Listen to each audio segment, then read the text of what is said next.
So today we're going to deliver a briefing on interstate escalation risks in the MENA region. We'll be covering Iran's pursuit of its objective of establishing a land connection from Iraq to Lebanon through Syria, and US efforts to thwart it.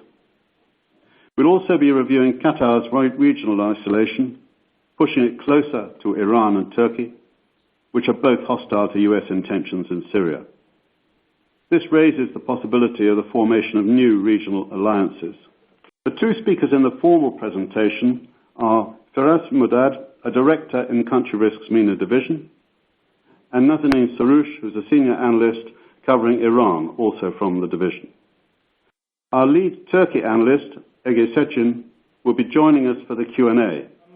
So to just start off with what we're seeing in the region right now, we have Iran, a revolutionary power that is trying to upend the established governance system in the Middle East. This system has been traditionally led by Saudi Arabia pretty much since the Islamic Revolution in 1979, mainly because there were no other available states that could take on the mantle of leadership. Saudi Arabia is very much a status quo power. Despite its many flaws, it's not in the process of trying to upend the international system. Iran views itself as being the source of authentic Islamist leadership. It sees itself as a revolutionary force. It's trying to expand its influence by supporting non-state armed groups and putting those into government in various Middle Eastern arenas. Right now, there are multiple hotspots.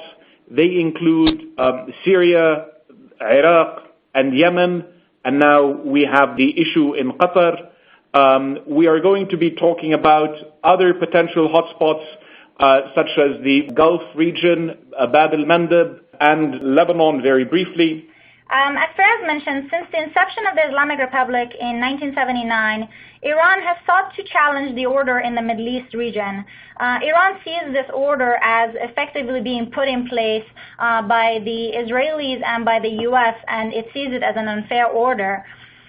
This has typically involved Iran using proxies, developing them and supporting them, and developing them to essentially enter the formal government structures in their respective countries, as has been the case with Hezbollah in Lebanon, and increasingly so with the Hashd al-Sha'bi, the popular mobilization units in Iraq. This is partially because Iran has struggled to have state allies, and the Syrian government, the Assad government, was the only exception, and that's why Iran has been fighting alongside that state to maintain that alliance system. Now, Iran has done this alliance system under the resistance banner, which is essentially resisting this international or regional order. Iran ultimately wants to be able to lead the Muslim world and essentially replace Saudi Arabia from that leadership position. And this would involve Iran controlling Islamic holy places, Mecca and Medina in Saudi Arabia and Jerusalem in Israel. Iran thrives in an environment of instability and fuels that instability and seeks to essentially arise as the dominant force from that instability. And this has been the case in Iraq, Syria, and increasingly so in Yemen. This system of alliance also enables Iran to mitigate the impact of sanctions that are being put into place by the U.S. and its allies. Iran has the IRGC in Iran, the Islamic Revolutionary Guard Corps in Iran has its own banks, for example, and through it it's able to sustain its operations and the operations of its allies. So we have a U.S.-led coalition that has sort of been there in the region for some time, but that is somewhat changing as the challenge from Iran intensifies.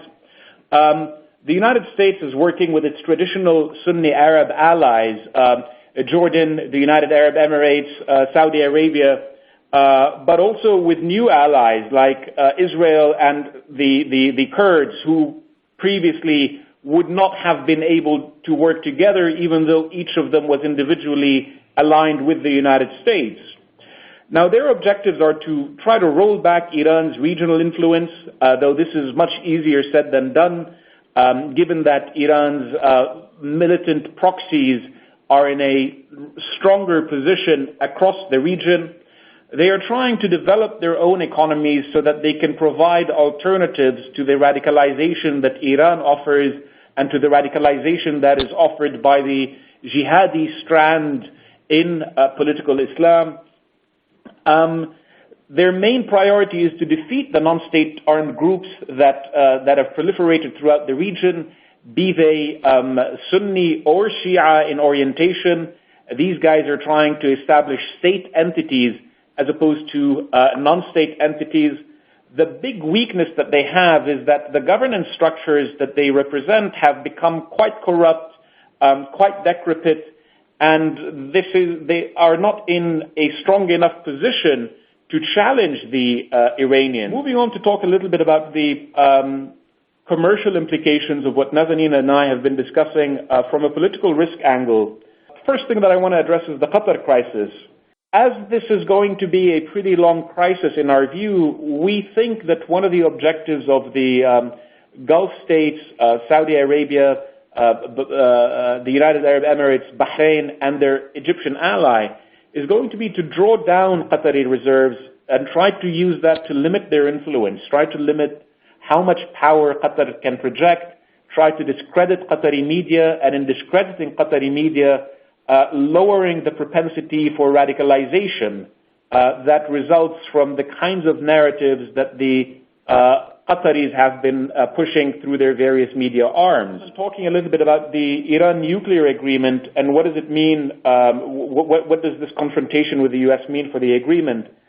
The key point that I would make is that neither the United States nor the Iranians want to be seen as the side that broke the agreement, because their main priority is to try to keep the Europeans and, to the extent possible, the Chinese and the Russians on their respective sides. The areas, one of the potential hotspots in the region coming up that will be affected by the developments between Iran and U.S. and the other side would be in Iraq.